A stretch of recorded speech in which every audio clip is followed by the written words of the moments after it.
Անընդհատ փոփոխվող տենդենսների, ըստ այդմ նաև պահանջմունքների ժամանակակից աշխարհում մարքեթինգի ու PR-ի դերը ոչ միայն չի թուլանում, այլև շատ ոլորտներում ավելի ուժեղանում է։ Այդ ոլորտներից մեկը սպորտն է, որքան էլ զարմանալի է։ Թվում է, թե մարքեթինգը ավելի շատ անհրաժեշտ էր բիզնեսին, բայց հաճախ մոռանում ենք, որ արդեն մի քանի տասնամյակ սպորտն ինքը բավականին մեծ բիզնես է, մեծ եւ հարուստ։ Եվ այսօր ցանկանում եմ քննարկենք մարքեթինգի ու PR-ի դերը սպորտում, հատկապես հայկական սպորտում, արդյոք դա խնդիրներ ունի, արդյոք լավ է իրականացվում։ Առհասարակ սպորտային մարքեթինգը բավականին երիտասարդ մասնագիտական ճյուղ է։ Մոտավորապես հաշվարկվում է, որ 30 տարեկան հազիվ թե լինի, բայց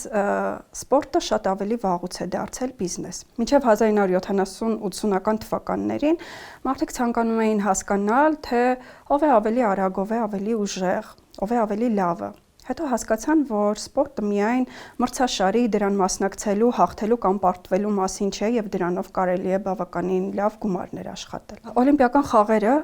սպորտի որպես բիզնեսի ամենալավ օրինակներից մեկն է։ Եվ որքան էլ հիմա մեզ զարմանալի թվա, եղել են ժամանակներ, երբ օլիմպիական խաղերը մոտ էին սնանկացման եւ դադարելու եզրին։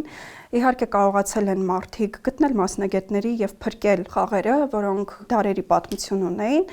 եւ ոչ միայն փրկել են, նաեւ դարձրել են այնպիսի բրենդ օլիմպիական խաղերը, որ այսօր շատ բիզնեսներ պատրաստ են ամեն զողողության, միայն թե իրենց բիզնեսի եւ իրենց բրենդի անունը կապվի օլիմպիական խաղերի հետ։ Բայց ցավոք սրտի, այսօր կան բազմաթիվ սպորտաձևեր եւ բազմաթիվ ֆեդերացիաներ, որոնք ընդհանրապես դեռևս չեն կարողանում սպորտով գումար վաստակել։ Ավելին, դրանցից շատերը պարզապես գոյատևման եզրին են։ Սպորտային մարքեթինգի հիմնական խնդիրները բավականին տարբերվում են ընդհանուր դասական մարքեթինգի խնդիրներից։ Այստեղ ամբողջ մեխը անկանխատեսելիությունն է։ Սպորտի անկանխատեսելիությունը։ Եվ ամերիկացի դրամատուրգ Նեյլ Սայմոնը իր խոսքերից մեկում ասել էր, որ սպորտը մի ներկայացում է, որը քանի անգամ էլ դիտես, երբեք չես կարող իմանալ, թե ինչով է ավարտվելու։ Եվ այս անկանխատեսելիությունը բավականին մեծ դժվարություններ է առաջացնում սպորտում աշխատող մարքետոլոգների կամ հենց սպորտային մարքետոլոգների համար, որովհետև իրենք պիտի կարողանան խաղալ այդ անկանխատեսելիության հետ եւ պիտի կարողանան այնքան ճկուն լինել, որպեսզի ցանկացած իրավիճակում միևնույնն է շահող դուրս գան կամ գոնե երբևէ չխաթարվի իրենց հեղինակությունը, չխաթարվի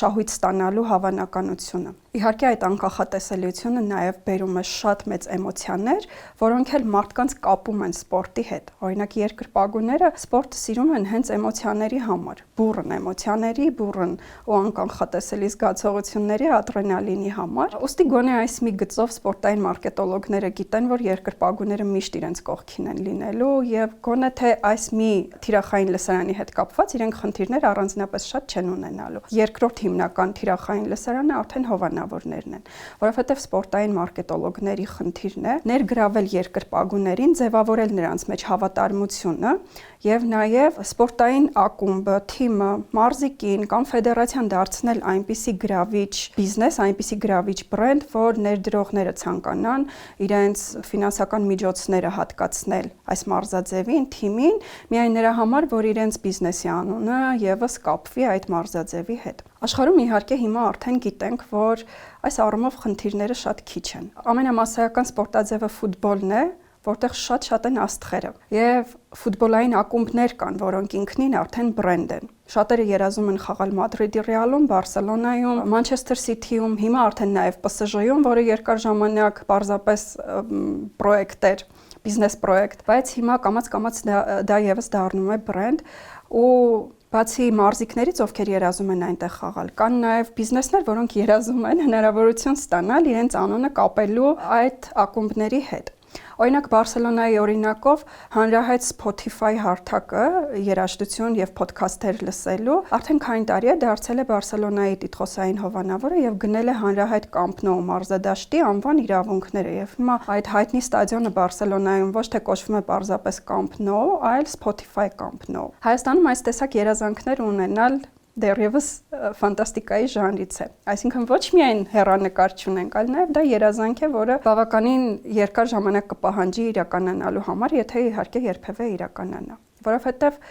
սպորտը, չնայած ես ասում եմ, որ բիզնես է, եւ ես չեմ ասում, դա բոլորն են ասում, այդպես արդեն ընդունված է։ Այնուամենայնիվ սպորտը յուրաքանչյուր երկրի տնտեսության, քաղաքականության արտացոլումն է։ Եթե երկրում տնտեսությունը լավ վիճակի չէ,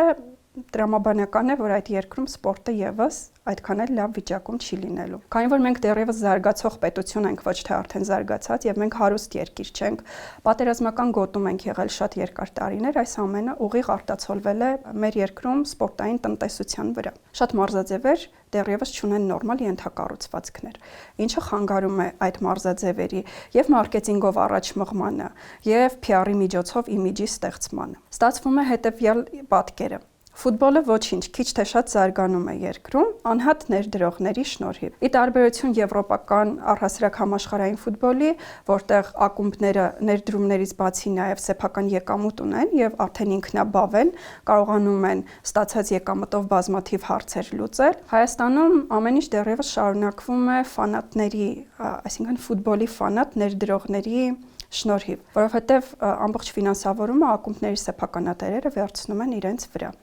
Եվ ցավոք սրտի Հայաստանում ընդամենը մի քանի ակումբ կա, որոնք այսօր փորձում են ինչ-որ կերպ եկամուտ ստանալ իրենց խաղերից։ Եթե ֆուտբոլի ֆեդերացիան, որպես ազգային հավաքականների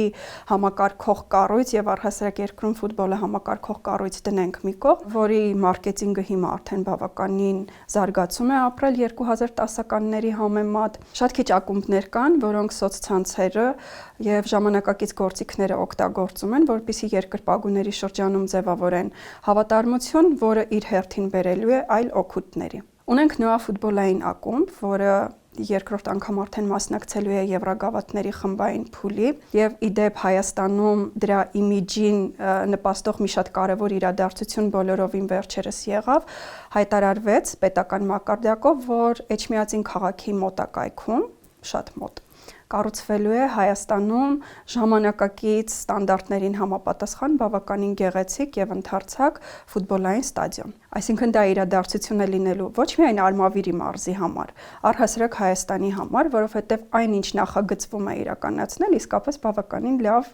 բան է լինելու բոլորի համար։ Մենք չունենք գեղեցիկ ստադիոններ, ցավոք սրտի, հանրապետական մարզադաշտը բավականին փոքր է, եւ երբ որ հավաքականի որևէ խաղ, ինչպես օրինակ բոլորովին վերջերս կայացած Հայաստան-Պորտուգալիա հանդիպումը անշլագ է առաջացնում, տոմսերը շատ արագ սպառվում են եւ շատ երկրպագուներ, իրական ֆուտբոլասերներ այդպես էլ չեն կարողանում հայտնվել խաղադաշտում։ Ստացվում է, որ մարքեթինգի եւ PR-ի միջոցով բավականին հաջող արշավ են իրականացնում ֆուտբոլի ֆեդերացիան օրինակ, վաճառում են այդ հանդիպման տոմսերը շատ արագ, բայց մարդիկ ովքեր կուզեին լինել, ցավոք սրտի տեղի պատճառով, տեղի սակավության պատճառով չեն կարող լինել, այսինքն այստեղ նաեւ ֆուտբոլի ֆեդերացիան է տուժում, որովհետեւ ավելի շատ մարդ կարող էր գնալ եւ չգնաց, ավելի շատ եկամուտ տոմսերից կարող էր ստացվել եւ չստացվեց, ավելի շատ հանդիսական կարող էր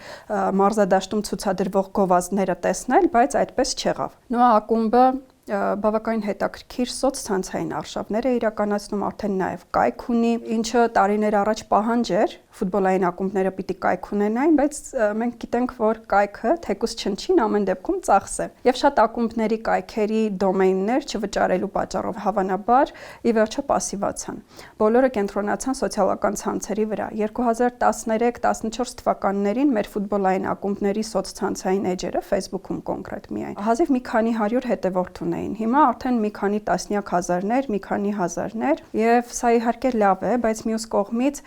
չի գիտակցվում արխիվ ունենալու անհրաժեշտությունը, ինչը Facebook-ում այդքան էլ հեշտ չէ։ Կայքը հնարավորություն է տալիս ունենալու արխիվ, ավելի հեշտ հասանելիություն արխիվին։ Սա մարքեթինգային մի գործիք է, որը ցավոք չգիտակցվելու պատճառով չի կիրառվում։ Ունենք ակումբներ ֆուտբոլային, որոնք թանգարան ունեն, ինչը եւս բավականին հետաքրքիր է, օրինակ Ուրարտու ֆուտբոլային ակումբը եւ Արարատը։ Սակայն ի տարբերություն Ուրարտուի, որը գտնվում է Երևանում եւ իր թանգարանը եւս գտնվում է հենց Երևանում, մարզաբազայում, Երևանի Արարատ լեգենդար ակումբի թանգարանը գտնվում է Ձորաղբյուրի իրենց մարզաբազայում։ Սա դժվարացնում է մարդկանց այցելությունը այդ թանգարան եւ շատ հավանական է, որ նույնիսկ շատերը չգիտեն էլ թանգարանի գոյության մասին։ Մինչդեռ դա բավականին բացառիկ բան էր եւ կարող էր Արարատ ակումբի համար ծառայել որպես PR-ի միջոց, ամենաքիչը։ Ունենք ակումբներ, որոնք ցավոք ամենափոքր դետալներին անգամ ուշադրություն չեն դարձնում շատ հաճախ եւ կարող է թիմը խաղադաշտ դուրս գալ եւ ֆուտբոլիստներից ինչ-որ մեկի մարզահագուստը տարբերվի մեկ ուրիշինից։ Եթե մեզ մոտ գրագետ PR իրականացվեր եւ ակումբներն ունենային PR աշխատակիցներ, ապա այդ տեսակ հարցերը կկանխարգելվեին։ Ցավոք սրտի ի տարբերություն ամբողջ աշխարհի մեզ մոտ նման կիքսեր ժամանակ առ ժամանակ պատահում են։ Նաև Հայաստանում գնալով մարում է սպորտային լրագրությունը։ Ցավոք սրտի շատ կայքեր փակվում են, լրատվամիջոցները ավելի հազվադեպ են անդրադառնում շատ մարզաձևերի եւ ամենալուսաբանված մարզաձևը մնում է ֆուտբոլը։ Արդյունքում ստվերում են հայտնվում մարզաձևեր, որոնցով զբաղվողներ կան, ֆանատիկորեն զբաղվողներ եւ թե իրենց արած աշխատանքը, թե իրենց ջանքերը, թե այն դժվարությունները, որոնց միջով այդ մարզիկներն անցնում են, շատ հաճախ մնում են լիարժեք չլուսաբանված կամ ընդհանրապես չլուսաբանված։ Լող Այսօր Հայաստանում, եթե հարցնենք երկրպագուներին, գուցե ընդամենը 2 լողորդի անուն տան, ովքեր 2024 թվականին մասնակցեցին Օլիմպիական խաղերի՝ Վարսենիկ Մանուչարյան եւ Արթուր Բարսեղյան։ Վարսենիկ Մանուչարյանը սոցցանցային իր էջերում ինքնուրույն փորձում է որոշակիորեն ինքնափիառ անել, այսինքն ցույց տալ այն ուղին, որով ինքը անցնում է, մարզումային ընթացք եւ այլն եւ այլն։ Արթուր Բարսեղյանը ճիշտ հակառակը իր մի քայլով ըստ էության դարձավ լող մարզաձևի սև PR-ը Հայաստանում, որովհետև Օլիմպիական խաղերից հետո հայտարարեց, որ գոնե թե ժամանակավորապես ավարտում է կարիերան։ Սա մեծ ահազանգ էր այն մասին, որ Հայաստանում լողը ունի շատ լուրջ խնդիրներ եւ լուծման հեռանկարներ անգամ չեն երևում։ Սրան առանձնապես մեծ անդրադարձ տեղի չի ունեցել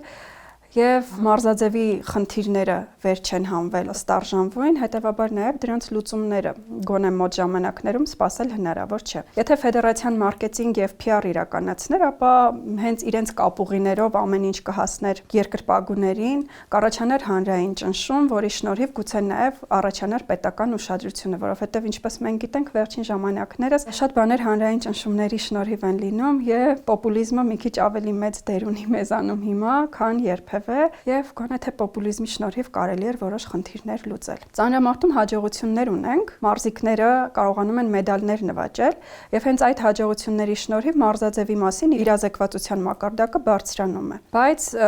միայն բոլորովին վերջերս է ֆեդերացիան սկսել լրջորեն ուշադրություն դարձնել հանրային կապերին եւ արդեն նկատելի է դրական աշխատանքը սոցցանցային էջերում, լրատվամիջոցների հետ աշխատելիս եւ հուսով եմ, որ ժամանակի ընթացքում ավելի կմեծանա այդ աշխատանքի արդյունքը եւ պտուղները կտեսնենք, որովհետեւ ծանրորդները անհատ սպորտաձև, անհատ մարզիկներ են եւ իրենք կարիք ունեն, որ ինչ որ մեկը զբաղվի իրենց PR-ով։ Ցավոք Հայաստանում ոչ բոլորի կրթական մակարդակն է թույլ տալիս ինքնուրույն զբաղվել սեփական մարքեթինգով, սեփական PR-ով, դիրքավորվել որպես բրենդ, անհատ բրենդ եւ կարողանալ վաճառել իրեն, բայց մենք նաեւ գիտենք, որ Հայաստանում կան բազմաթիվ բիզնեսներ, ինչպես ամբողջ աշխարհում, որոնց համար կարող է մարզիկը ներկայանալ որպես օրինակ բրենդ ամբասադոր, կարող է ներկայանալ որպես գովազդի դեմք, եւ քանի որ մարզիկները մարզված են, բավականին ներկայանալի տեսք են ունենում, կոկիկ, մի խոսքով իրենք ավելի հարմար են շատ գովազդների, իրականում դուրս են մնում այդ պահանջվածությունից, որովհետև նրանցով աշխատող չի լինում։ Ըմբշամարտը եւս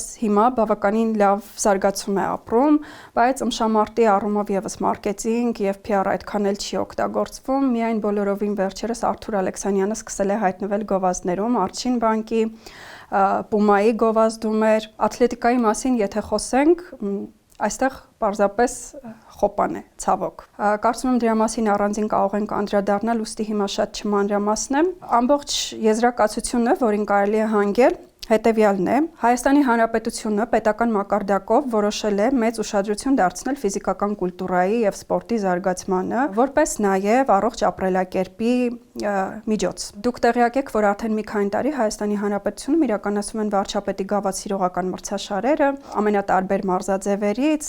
դպրոցականներն են մասնակցում, դրանից կարելի է ունենալ նաեւ դրամական միջոցներ, որպես պարգև, դպրոցներն են պարգևատրվում, երեխաներին մարզած ուսուցիչներն են պարգևատրվում։ Դրական մի բան կա այստեղ, դա այն է, որ դպրոցի ստացած պարգևավճարները, պարգևատրումները պետք է ծառայեցվեն բացառապես միայն դպրոցում մարզագույքի եւ որևէ մարզաձևի համար տարածք ստեղծելուն, օրինակ թենիսի, սեղանի թենիսի գույք կամ բասկետբոլի համար ինչ որ հարմար տարածք։ Սա իհարկե դրական է եւ կնպաստի սպորտի զարգացմանը, նաեւ վերջին տարիներին պետական մակարդակով մեծ ուշադրություն ու ֆինանսական մեծ հատկացումներ են տրվում Հայաստանում խոշոր մրցաշարեր ընդունելուն։ Մենք արդեն մի քանի մրցաշարեր ընդունել ենք, առաջիկայում շրջակայքում ամենախոշոր իրադարձությունը, որ մեր երկրում սպասվում է 2027 թվականի ֆրանկոֆոնիայի խաղերն են, դա ինչ որ առումով Հայաստանի որպես մարզական երկիր իմիջը կարող է բարձրացնել, բայց այլ հարց է, որքանով է դա նպաստելու մեր երկրում բազմաթիվ մարզաձևերի զարգացմանը։ 4 տարին մեկ Հայաստանը մասնակցել է ֆրանկոֆոնիայի խաղերին եւ մեծ թվով աթլետներ են մեկնել այդ մրցումներին։ Հետաքրքիր է հիմա 2 տարում ինչ կհասցնի պետությունը անել, որպեսզի աթլետիկան եւս լավ ներկայանա հայրենիքում կայանալիք մրցումներին, որովհետեւ մենք չունենք նորմալ ենթակառուցվածքներ, ըմբշամարտը չի լինելու այդ խաղերին, որով ավելի շատ մեդալների հավանականություն ունենք, հետեւաբար մարքեթինգային ու PR գործողությունները այդ մեդալների, հավանական մեդալների շնորհիվ կարող էին հաջողությամբ պսակվել։ Ամեն դեպքում, քանի որ Հայաստանում սպորտը որպես բիզնես դեռևս այդքան էլ լավ չի զարգանում, հենց սա է պատճառը, որ լավ չի զարգանում նաև մարքեթինգը եւ PR-ը։ Թեպետ այս երկուսը շատ կարեւոր էին, որպեսզի ոլորտը մեծ առաջընթաց ունենար եւ հայ մարզիկները ամբողջ աշխարհում ավելի մեծ ճանաչելիություն ունենային, մինչդեռ հիմա մենք պայքարում ենք, որպեսզի մարզիկները գոնե հայրենիքում որոշակի ճանաչում, իմիջ եւ հեղինակություն ձեռք բերեն։ Նույն ըմբշամարտում Արթուր Ալեքսանյանը ըստ էության բրենդ է, չնայած նրա վրա որևէ մեկը չի աշխատել, պարզապես իր օգտին աշխատել են իր մեդալները, այդ թվում օլիմպիական ոսկին, բայց երբ ինքը բոլորովին վերջերս դառը պարտություն է կրում քառորդ եզրափակչում, միանգամից հայտնվում է երկրպագուների մի խումբ կամ ուղակի մարզասերների մի խումբ, որը սկսում է քննադատել, բայց դրական կողմը արդեն իսկ թեկուզ ինքնահոսի արված PR-ի եւ մարքեթինգի այն էր, որ Արթուր Ալեքսանյանը կարողացել էր այնպիսի անսասան հեղինակություն ձեռք բերել, որ դրական կերպարը չի խաթարվի մի պարտությունից։ Մենք ունենք Հենրիխ Մխիթարյան ֆուտբոլում եւ ինչպես սիրում են ասել երկրպագուները, չգիտենք էլ երբ ենք ունենալու նման եւս մեկը, բայց այսօր նա Հայաստանում չէ ու իր գործունեությունը որևէ կերպ Հայաստանին օգուտ չի բերում։ Դրա համար այստեղ շատ կարևոր է, որպեսզի վերջապես լուծվեն երկրում PR-ի ու մարքեթինգի, սպորտային PR-ի ու մարքեթինգի խնդիրները, կարծում եմ սրան անհրաժեշտ է պետական մոտեցում եւ գուցե նաեւ դրան ներգրավվի, լրջորեն ներգրավվի ֆիզիկական կուլտուրայի եւ սպորտի պետական ինստիտուտը իր համապատասխան կրթական ծրագրով, որպեսզի բացի խոշոր միջոցառումներ Հայաստան բերելուց, բացի ժամանակ առ ժամանակ մեծ մրցաշարերում մեդալներ նվաճելուց, հաղթանակներից, նաև երկրում թեկուզ պետական մակարդակով աշխատանք տարվի, որպեսզի եւ հեռանկարային մրցաձևերը լավ ներկայացվեն երկրպագուներին, մարզասերներին եւ մարզիկները կարողանան որոշակիորեն դառնալ բրենդ։ Ի վերջո նրանք նաև մեր երկրի դեմքն են, նրանք նաև այդ մարզաձևերի դեսպաններն են ու եթե մենք ուզում ենք զարգացնել երկրում սպորտը ու խրախուսել, որ բոլորը զբաղվեն սպորտով, առողջ ապրելակերպով, մենք պիտի նրանց օրինակներ ցույց տանք, թե ինչի է հնարավոր հասնել, օրինակ լողով զբաղվելով, օրինակ աթլետիկայով զբաղվելով կամ շամարտի գնալով։ Երբ Արթուր Ալեքսանյանը իր առաջին մեդալներն էր նվաճում, բոլորը միանգամից սկսեցին խոսել այն մասին, թե ինչ պայմաններում է նա մարզվում։ Դրանից անցել է մոտ 10-15 տարի եւ դեռ պատրաստ չէ Արթուր Ալեքսանյանի մարզադպրոցը, որը միջազգային ստանդարտներին համապատասխան ինչ-որ բան է խոստանում լինել, եւ այնտեղ հնարավոր է լինելու ոչ միայն ըմբշամարտով զբաղվել, այլ նաեւ աթլետիկայով։ Դա Գյումրիում կլինի, այսինքն մարզում կզարգանա մի քանի մարզաձև միանգամից։ Կարծում եմ իրականում հնարավոր է որոշ բաներ փոխել, եթե իհարկե ի հայտ կան մասնագիտության ֆանատներ, որովհետև ինչպես սպորտում են Հայաստանում այսօր մարդիկ ինչ որ բաների հասնում զուտ ֆանատիզմի շնորհիվ կամ գոնե չեն դադարում սպորտով զբաղվելը իրենց ֆանատիզմի շնորհիվ, այնպես էլ այսօր Հայաստանում դեռևս ցավոք սրտի սպորտային մարքեթինգով ու սպորտային PR-ով զբաղվելը պիտի իրականանա ֆանատիզմի շնորհիվ, մինչև որ վերջապես բոլոր ֆեդերացիաները եւ սպորտային ակումբները, անհատ մարզիկները նաեւ կկարողանան այնպիսի մակարդակի գալ թեկուզ ֆինանսապես, որ իրենց կկարողանան թույլ տալ այդ մասնագետների ծառայություններից օգտվել ու մեծացնել արդեն սեփական եկամուտները, սեփական հեղինակությունը։